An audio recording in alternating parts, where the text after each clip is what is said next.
আজকে অফিসে সকালবেলায় একটা মশা দেখেছিলাম।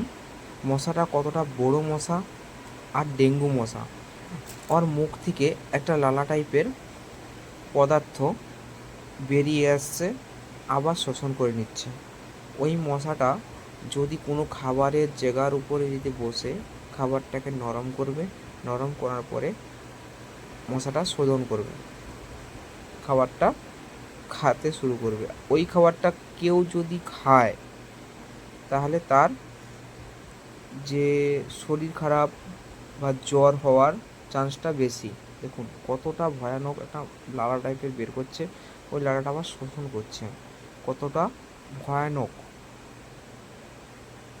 আর বড়, কতটা বড়। ডেঙ্গু মশা, এরই নাম ডেঙ্গু মশা। ভালো করে একবার দেখবেন আর ফুল ভিডিওটা দেখবেন।